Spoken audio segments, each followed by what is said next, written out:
Welcome to the Weird Works podcast. I'm Dr. Christy, your host. Join us for conversations about alternative and sometimes controversial healthcare topics. This podcast will provide the evidence that you need in order to make informed decisions about your health, to empower you with the facts that you need to advocate for your health, and to encourage you that there is hope your body heals. Join us from experts from all things weird, as well as the testimonies of people with stories of radical healing who were once told that perhaps their condition was a death sentence, that they would just need to live with it, or that drugs and invasive surgery were the only answer. Let's get into agreement that if there is something natural and non-invasive that could be helpful, that it could be your first option rather than your last resort.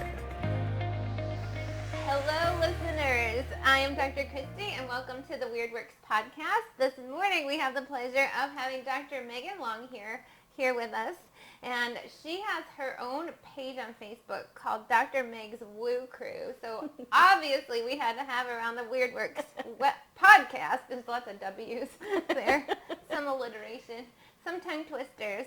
So Dr. Meg is one of my colleagues here in Jacksonville, and I got to know her just through the industry, and I go to her as a patient myself. So I've gotten to know a lot about her and her practice. Her formal training is as a chiropractor, but I'm going to let her explain to you how she kind of went on this journey, because like a lot of chiropractors, we all kind of find our niche, like what we love, and then create kind of our own method of doing things. Because after chiropractic, she added neuroemotional technique, crystal healing, some other things, and then BGI, which I don't even know what it is. So I'm going to go on this learning journey with you guys and learn a little bit about Meg. So tell us, what is all this woo? Like, how would you describe it when he says, what do you do? How do you tell people? So anyone who's been to a chiropractor knows that we're adjusting the spine. We're looking for blockages in the spine. We want to clear that so that your brain can communicate best with your body. With my training and all the different things, I'm looking at it more at an energetic level. So I'm looking, as well as having blocks that are keeping you from being able to, maybe you have some shoulder pain or you have headaches, stuff like that. Where are the energy blocks in your system? So through using the crystals, BGI is where I got most of my training, BGI being biogeometric integration. It's a technique that's taught in chiropractic schools. The founder of it, Sue Brown, is the one who, she was a chiropractor who kind of came about this. And it kind of came off of network training. So you may have heard of network. Yep, I've known some network doctors. Yes, yeah. It's very similar. It's just a little bit different in the way that they approach looking at the body and how they clear things. So I don't go strict BGI. I do a little bit more of my own thing. So my woo has kind of come from that training, as well as now bringing in crystals to be able to help with, different blocks that I feel, or places that are maybe a little bit lagging in energy, or whatever it is that, the patient comes in with. So just a different way of looking at the body. And I think that's what's fun. Like, we all bring our past trainings and experiences into the formal chiropractic foundation, because, I remember when I became a chiropractor, what attracted me to the field was that really, like, you could have any practice that you wanted, specialize in any different area: nutrition, energy, pediatrics, pregnancy, elderly, sports, So many different layers. You kind of would say that you specialize in the energetic side of things then. Yeah. Okay, so that makes sense. Okay, so I kind of know a little bit of this answer, but share with the audience, because they don't know you necessarily. Did you have your own healing journey? Like, what kind of got you on this path? Because you didn't set out after even like high school or in undergrad knowing this was what you wanted to do, right? Nope, not at all. Not at all. Tell us your journey about it a little bit. Okay. So my background is all in medicine. Worked in the hospitals. My mom's an oncology nurse, so that was my upbringing. That was where my mindset was. And I did take a lot of medications and tried a lot of different things because I suffered with depression and anxiety for as long as I can remember. Not that any trauma happened or anything in my life. I had a decent childhood and had good friends and went to a good school, but there was always just this nagging heaviness that I just felt sad inside, and I couldn't figure out what it was. So I did medications. I did all kinds of different things, and nothing ever seemed to fix it. And it wasn't until my husband was in chiropractic school and just about to graduate that one of his colleagues did NET, neuroemotional technique, on me.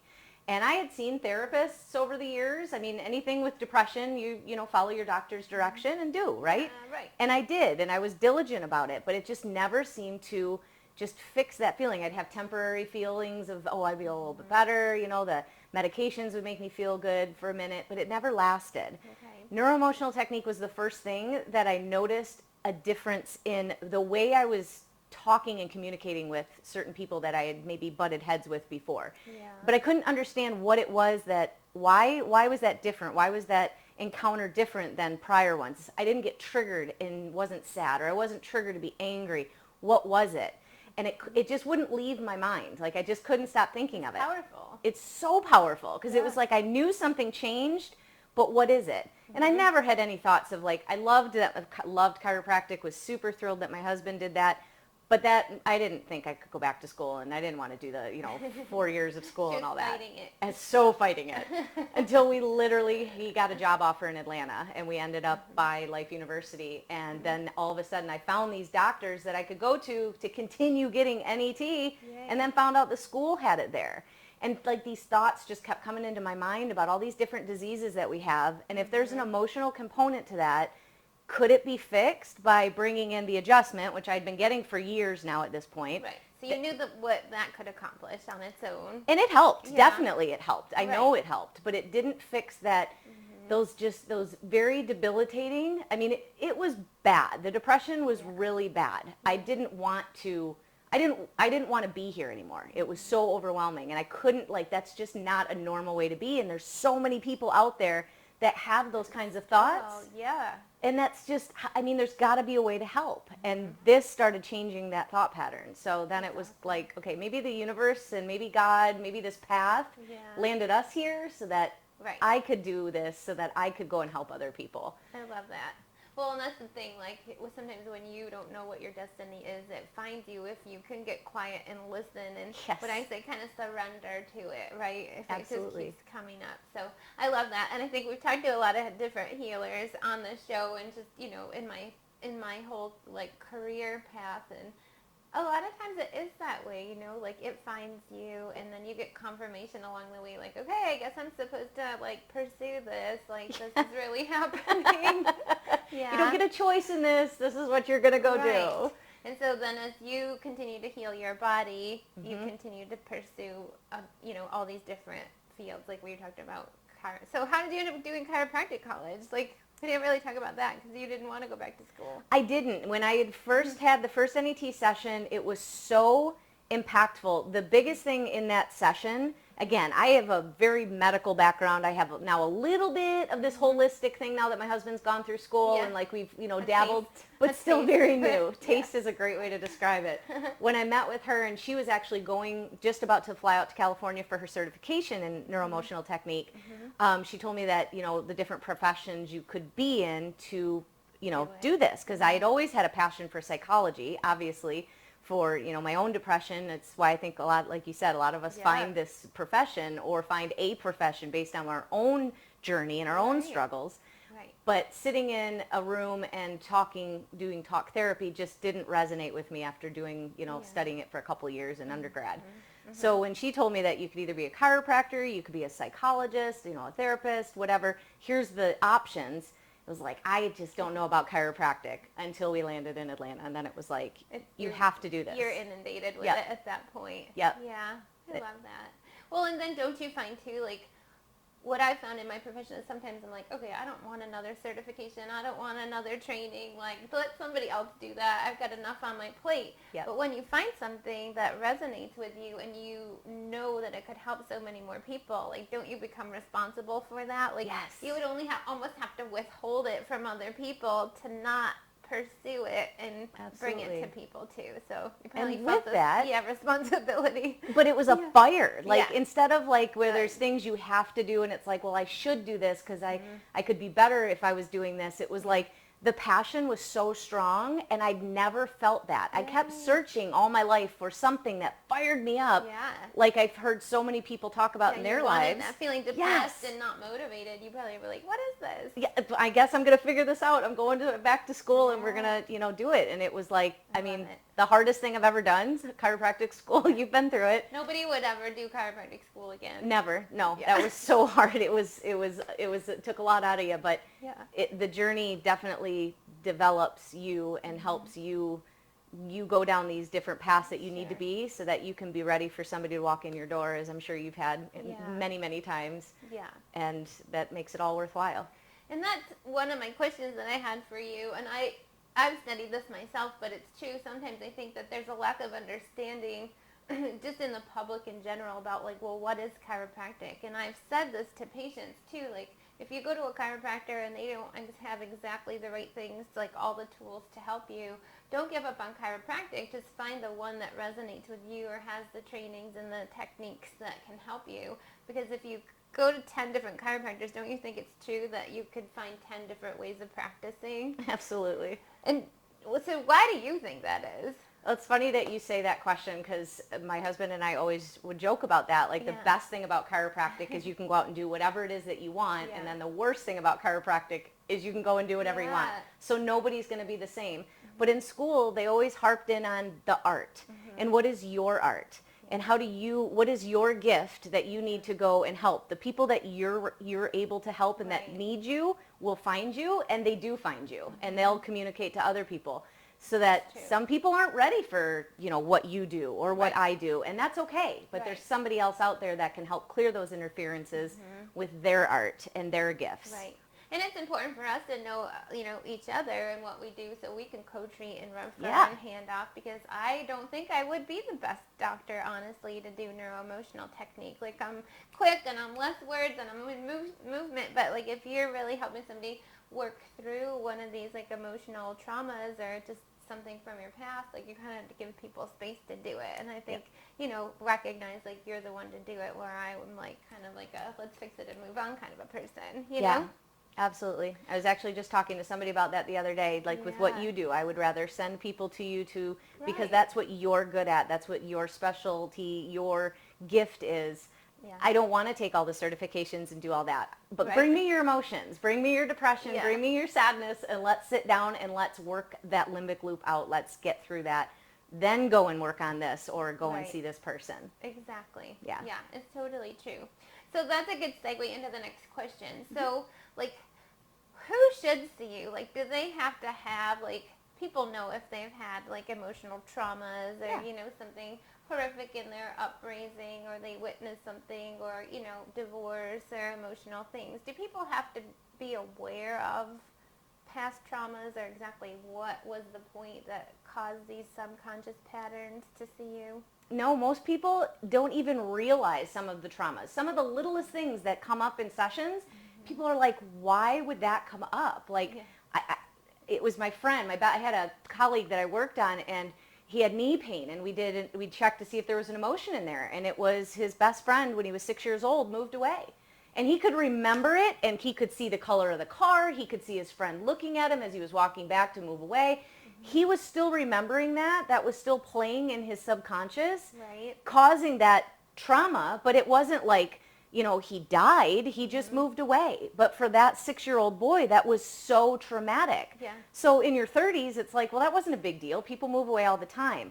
But that's still playing in your mind. That's still having an effect on your physiology every day. Yeah. So until we can address that, go back to that time, you're in a safe position now, you're okay to process it, and let that energetic charge go, so that it's just an event that happened. It's not something that's triggering your brain to freak out and put you into that sympathetic mindset. Yeah. That's a trauma. I like how you say that it's a charge, because I think people would understand, like, they might not be able to understand, like, neuroemotional technique and the limbic system in the brain and how it all, like, plays out and it's wired and connected. But I think that the audience, probably you all could, like, think of really quickly, like, something that happened that you had an emotional reaction to, like, currently, right, in present day, like, I don't know why that car cutting me off, like, really ruined the whole rest of my day.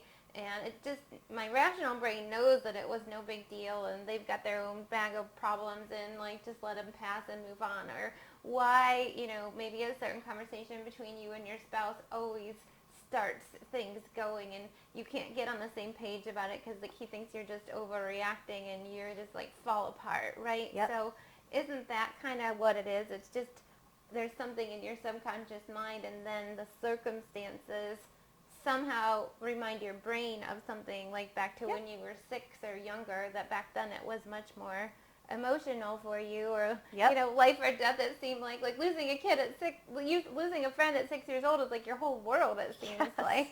Absolutely. So is that kind of how the subconscious mind is, just like a record player? That's Absolutely. how I've heard it. Okay. It's like, I like to envision it like little movies that are playing in your mind. Mm-hmm. And when we do the technique, we're cutting that movie so that that energy that's been keeping it moving and moving and playing and going, and that force behind it is now just something that happened. And there's not that depression or that anger or whatnot. We in one of the seminars that my husband and I, because he's also certified in neuroemotional technique, we always wouldn't work on each other because it was like, oh no, like if he did something that upset me or vice versa, like we don't want to rehash that and bring it up. Right. And because there's so many therapists that come to the seminars, we learn so much, stuff from the chiropractors being the body docs and the therapists being the mind docs. We learned a lot that day from this one lady, and she mentioned how her and her husband, they do work on each other and how we should work on each other, because it's not you and your husband. It's probably something that happened back, maybe something you witnessed with your parents. Right. Maybe it was something that, and that was your emotional reality at that time that now is triggering you to respond to him in this way. It's not him. It's what happened back then that's triggering that safety response. So it made a major difference that now we can, like, my husband and I will catch ourselves, and it's like, okay, I'm probably remembering something, something's, this is threatening your word, something you said, or the way your body language was, that's triggering me based on something. Let's do some NET on that and clear that out so that we can communicate better, and then we can be stronger together. So it's definitely helped with our relationship, being able to, realize that, though, that it's not him, it's not me. It's just all something these that happened. Past memories. And okay, so then explain, why is it, like, I've done this technique and I think it saved my life, because I feel like I would have worked myself completely into the ground and probably had my first heart attack, and we'll talk about other things with my health history that we've overcome on future podcasts. But it always seems to be like, sometimes it's even in utero, like you weren't even born yet, like, because they'll take you back to when was the first instance, right? Yep.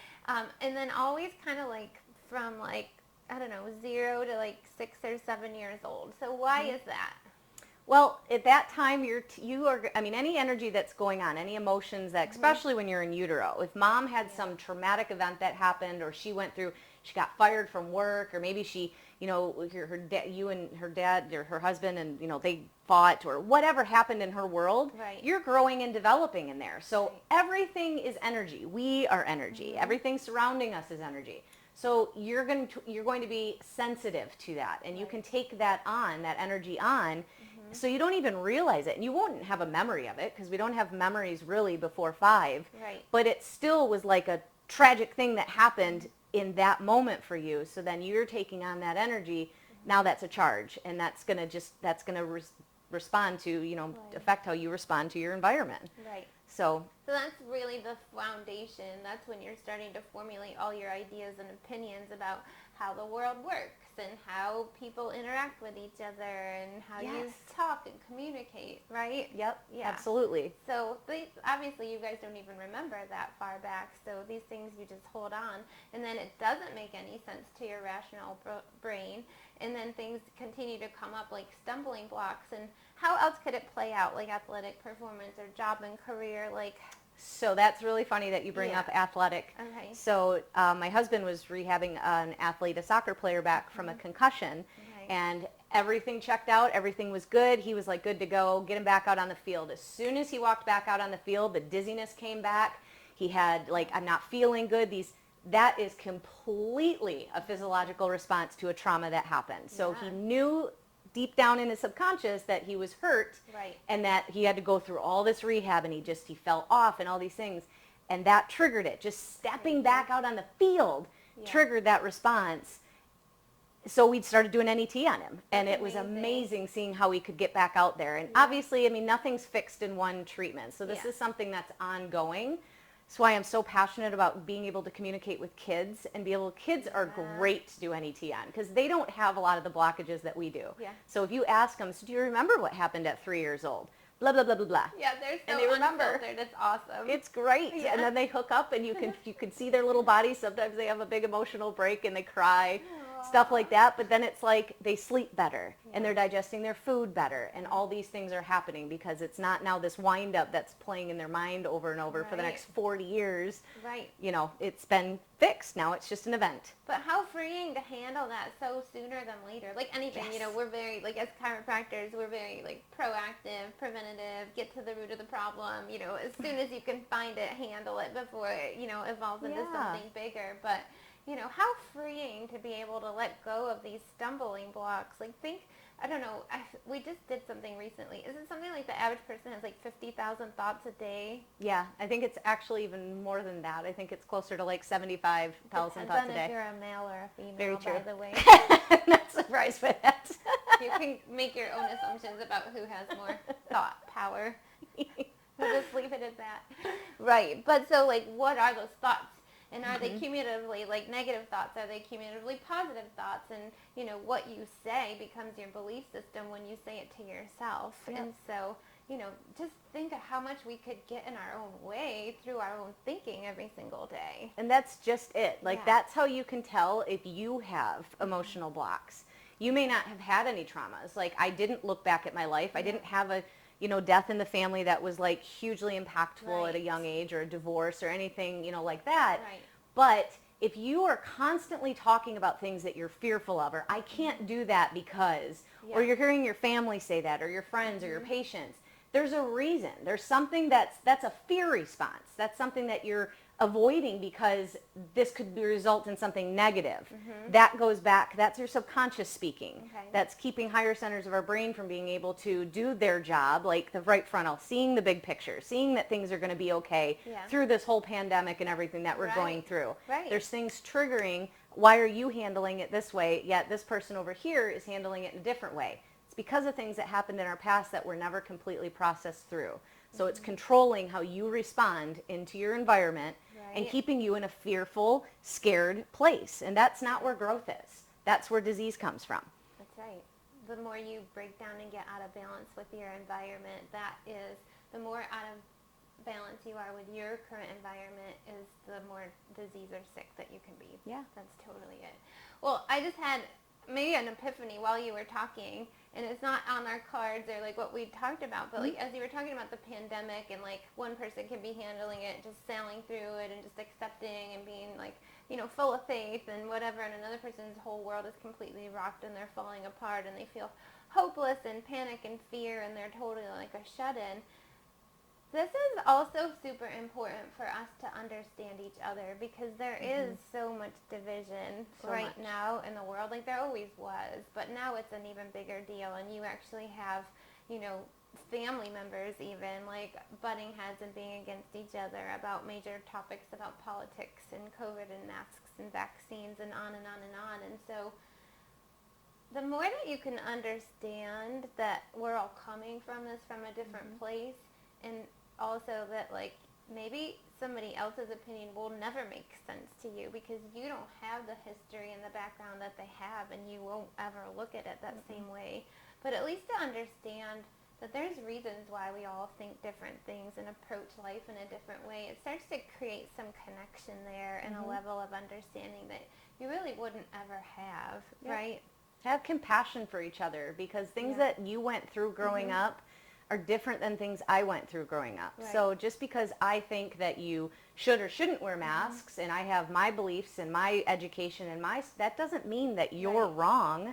I can give you some information. I think we should be more open-minded about listening to.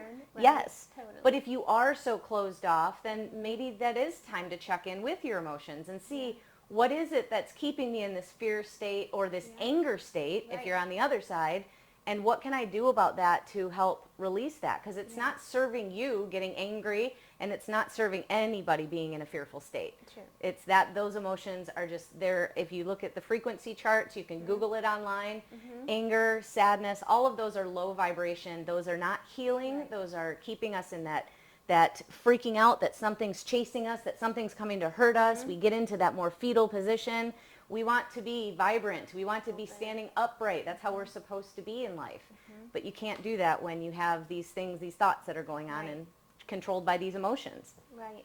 And also to just know that, like, other people might be triggering you and bothering you, but all you can do is take responsibility for yourself. And the more that you clear some of these things out and understand your own triggers and charges and where they come from, like, you can actually just be in a position where you can be comfortably in a space with chaos and a crazy world just running rampant around you, and be able to be still and be confident and poised and okay. Yep. Right? That's because exactly you it. take responsibility for your own self. It's exactly what Dr. Scott Walker, who created this technique, is exactly what he says. Essentially in life, we should be okay with everything.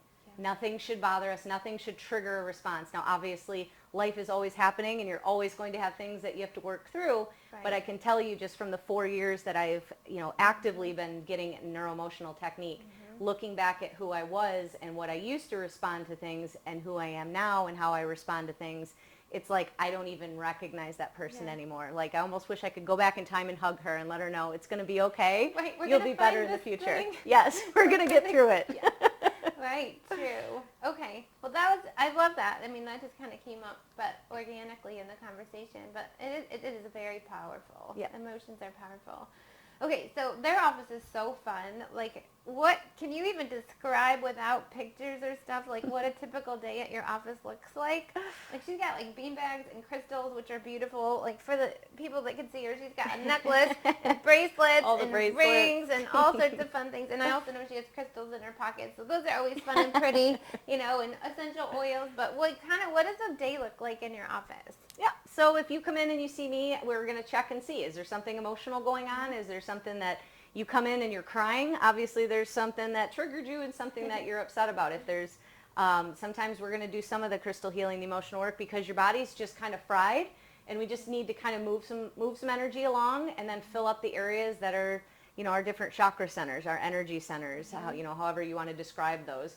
If you're, having a sore throat, let's check it and see if there's an emotional thing there. Maybe I need to adjust you and give, a structural change. Maybe I need to see if there's something emotional. Maybe it's something that's energetic, and we just need to kind of move some energy, kind of release some energy, do some breathing, bring some essential oils in. So there's all kinds of, it's different with every person as you've seen. Like, even as a patient, like I'm like, I don't know, I'm going to see Meg. I'm just going to let her take over. Like, she'll figure out what I need. And like, I don't know what my therapy will look like from week to week. So it is fun there. Yeah, we've got some interesting different things in there that we use. Okay, so we keep referring to her husband, the science guy. Dr. Mike was on episode 8, and so his topic was neuroplasticity. So, like, how nerdy can that be? But we're all nerds. Like, we don't, that's not an offensive word. We love to be nerds. We're high-functioning nerds, right? Yeah, we're social nerds, like very social, but we love all the nerdy stuff. Yes. So he obviously is like a super scientific guy. So he's a chiropractic neurologist. So he's like a brainiac, honestly. He is the brain doctor, but his brain is also like exploding with knowledge. So like, how do you guys coexist, Mr. Science and research guy, and now, like, I know he introduced you to neuroemotional technique, but now you have brought in like the energy and the grids and the crystal therapy. So like, how did you get him to like see the science behind all of it? It's been really interesting. So he never had any intentions of doing neuroemotional technique. He thought it was a little too touchy-feely, until his athletes and different people were coming in, and he'd have me come and work on them while he was doing all the science stuff. And then he started noticing the changes, and it was like, So funny that I took him to a seminar with me. It was more of the science one, where they actually like are reporting all the research that they're doing, showing the changes in the brain after pre and post doing NET. Great study out there for anybody that's interested. You can find it on the website, netmindbody.com. of And we cancer patients. Okay, we'll put the link in the show notes too. Perfect. Yeah, remind me. It was amazing, and that's where my whole mind started with it too, was with cancer and working as my mom's an oncology nurse, being around cancer patients. Being able to be the receptionist sitting there helping, holding hands, being there for people when they needed to cry. I just felt like there was such an emotional thing that I wonder if different cancers have something to do with different emotions we're harboring. But I had no anatomy background or anything, so I didn't know anything, but that was my initial feeling. Gut feeling on it, yeah. So it was very interesting when then he comes to the class and he goes and raises his hand, and I immediately put his hand down. It was like, do not talk to my people because you're going to embarrass me. Do not do this. Well, he did end up asking the question, and now, they all love him, and, they talk research stuff, and it's great. But I was mortified, like, don't offend my woo people. And here, they're not just woo people. They're science people, too, because everything is science. We may not have proven everything yet, and that's what he brings to the game with that. Yeah. So he's the science to my woo, and I'm the woo to his science. Sounds so cute. I love it. But there's so much around frequencies, vibrations, and all that fits right in. So he's the one that will pull those kinds of articles and talk about tone in the body, like Dee Dee Palmer, and all of that. It all works together. It's just what dear eyes see. He sees more of the tracks in the brain and sees how those are working, so that neuroplasticity. I see more of the energy tracks, so I'm seeing that blockage. I'm feeling that off of you. Yeah. So it's nice complementary when you come into our clinic, because you're going to get that from him, but I'm looking at you through a different lens. So it's more of an all-inclusive kind of way to view the patient. And these are all systems that need, care in the body. Like you have your cardiovascular system, and you have your reproductive system, and you have your nervous system, and your skeletal system. You have your energetic system, and that's the system in the body that I think that a lot of people neglect. Like, they don't think they need to take care of as much because it's invisible, right? So the things that we can see and visualize, of course, call to our attention, but this other system can really hold back your efforts at getting the other systems well. Absolutely. Yeah. It's the whole body effect approach that I think that's super fun. Yeah. Well, we talked about a couple of different examples, from cancer to athletes and concussions.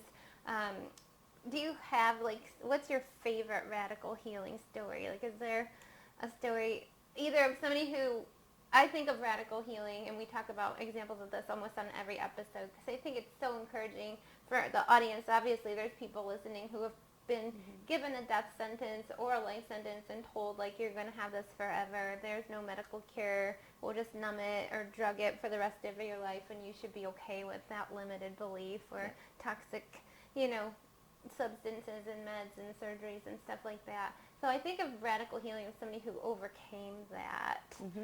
So who comes to mind? Oh, my favorite patient that her story was just, it was so powerful. 21, I think she was, when I first started working with her. She had such debilitating anxiety, and it came on pretty sudden that she couldn't go and hang out with her friends. She'd be out, hanging at the clubs and, doing her fun 21-year-old things with her friends. Yeah. And she would end up having to call to have someone come pick her up because the anxiety got so bad. Wow. Got to the point she couldn't go to the stores. She couldn't leave the house. She was looking at not going back to school. Wow. The dizziness that would come on, all these, symptoms, all these headaches, all these kinds of, symptom things that she's having. And then, where do you go? She's getting adjusted. She's getting regularly adjusted. So I had actually done a talk, and her mom had overheard the neuroemotional technique in my depression story. And so she asked, could you, see if you could help? And so we just started hammering out some NET and doing it as often as we could, and took her from being in a place where she physically couldn't go out and enjoy her life. At 21, she's still a baby. Yeah, think of all the things, her whole entire future, the different paths she would have taken if she never got that handled. Exactly. Yeah. And there are people out there that they just don't get to go out and do life anymore, and that's just not how it's supposed to be. Yeah, that's not what God intended for No, she's such a beautiful energy. She's got such a just loving energy around her that it was like, oh my gosh, I got to help this girl. Right. So, but she's the one doing the work. I'm guiding her. That's, what we're doing. We're just guiding people, and she worked through it. She put the work in. She did the things that, we recommended. She kept with doing the NET, and we did it for probably about a couple months when she started noticing differences. And then the panic attacks weren't happening as much. And she could go out and actually have the whole evening. That's awesome. And now she's going back to school. She's probably going to learn NET if I can keep Yay. coaching her along. I know she'll be watching this. So, Yes. and then You she can should go do share it. it too. Yes. I don't know you, but you should do it. You would love her. She's adorable. But that's the kind of stuff that, like, you gave somebody their life back. Totally. And showed them that there's a different way, that you didn't have to be dosed up on medications and kind of, because it's not correcting anything, it's just quieting what's going on, and Right. she was able to address it. And it was ugly. There were a lot of tears. Yeah. There was a lot of emotional releases, and it's not always fun. Right. And that's hard, being the practitioner on the other side and watching somebody go through this.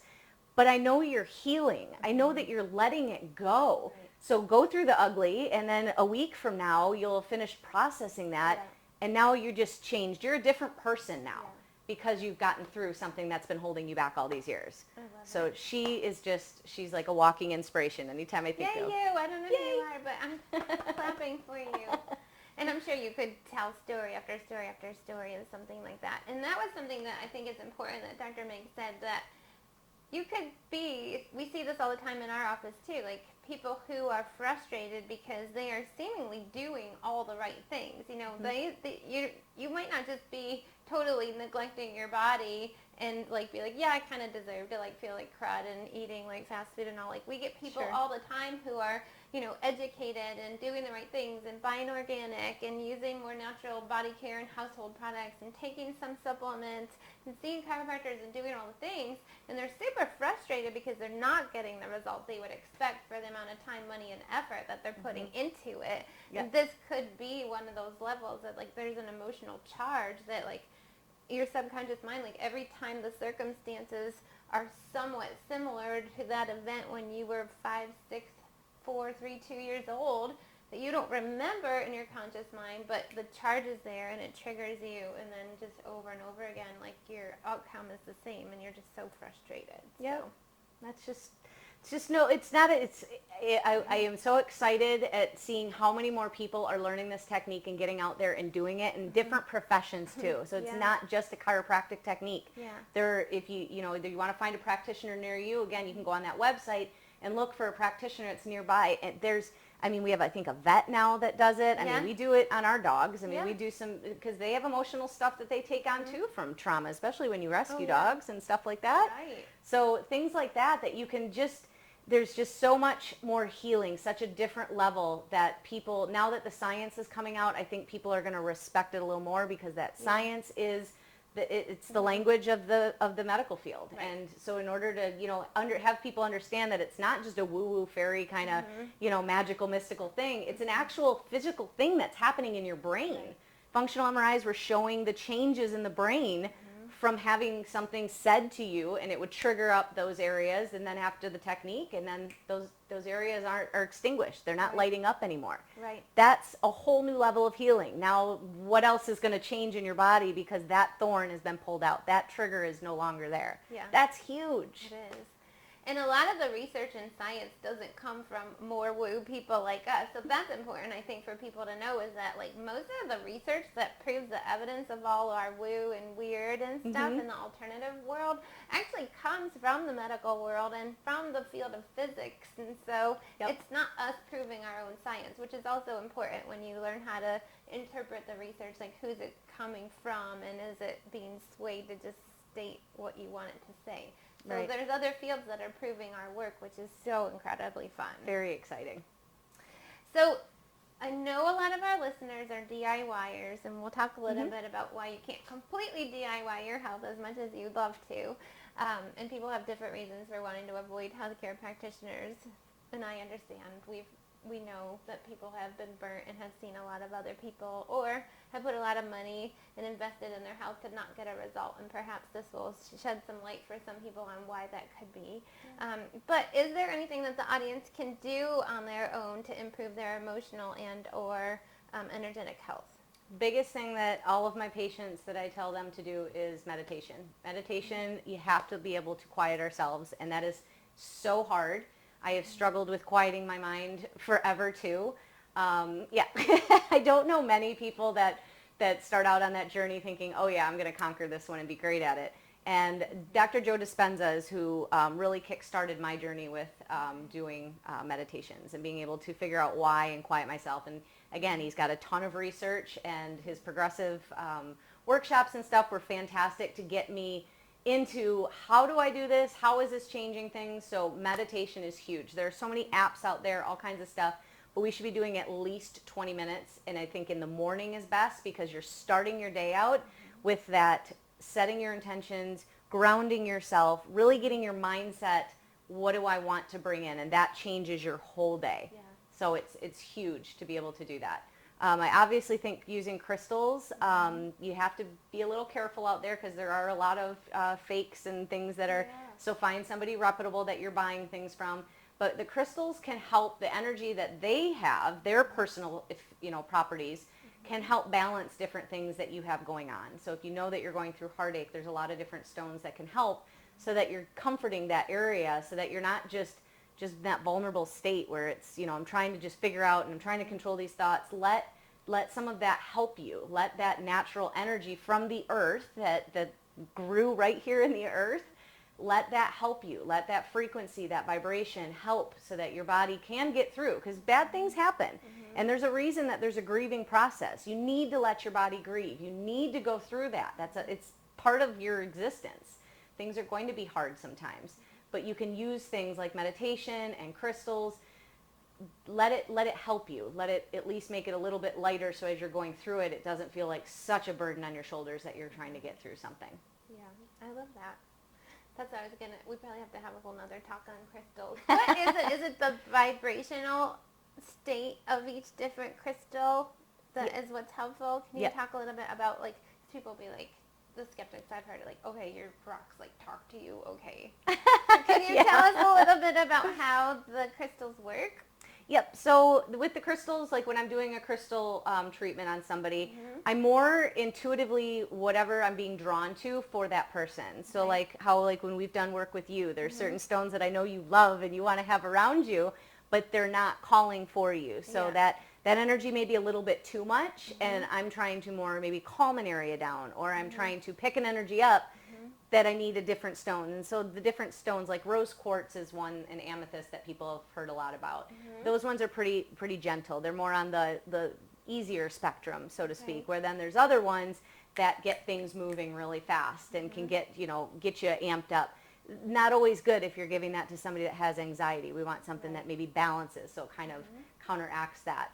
So, but that's why learning, and I love teaching my patients how to trust your intuition. I know what you need, but I want you to be part of your health here and feel, here's some stones that I'm recommending. I want you to just feel, what do you feel drawn to? Where do you notice your eye keeps going? And I want to hold that. That just feels good. I actually had a patient's mom the other day comment, I was at this farmer's market and they had these stones, and this one was just like, I just needed to pick it up. And I'm like, that's it. That's your intuition. Yes, that's calling to you because it's comforting to you. Right. It's going to help you with whatever it is that you are going through, whatever you're dealing with.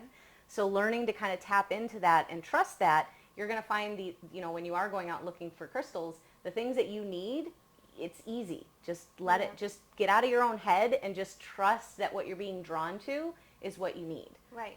And you could muscle test it too. So everybody knows we're muscle testers. So you would hold one if you don't know how to muscle test, have a practitioner see if it agrees with your body or overwhelms you or weakens you. Yep. The sway, doing the sway. I have a lot of people that'll say, I was at a store and picked it up and it was like, nope, okay, put that one down.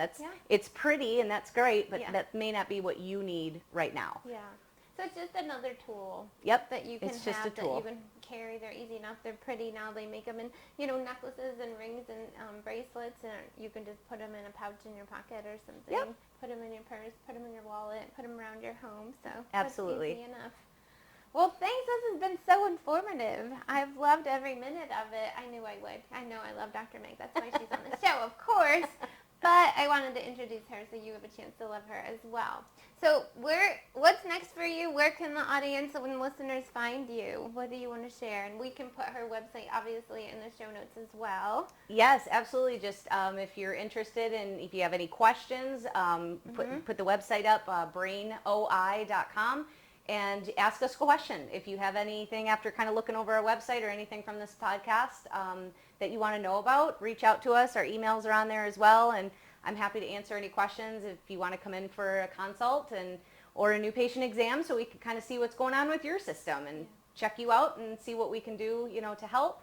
Then definitely come in, because the emotional part is definitely something that I believe it's coming more forefront, so more people are starting to realize this importance. But getting the word out there so that people know it's something out there and that you can have some control about changing that instead of just popping on a medication. That's something that I want the whole world to know, and I will. And that was my goal when I got into school, is I am going to get this out there. Everyone needs to know how to deal with their emotional health, and not by popping a pill or having to do drugs or alcohol to quiet the mind. Let's work through it. Let's get rid of it so that you can live a happier, more fulfilled life.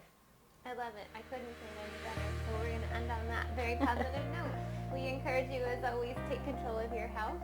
And for now, I'm Dr. Christy with the Weird Works podcast, signing off, in good health naturally.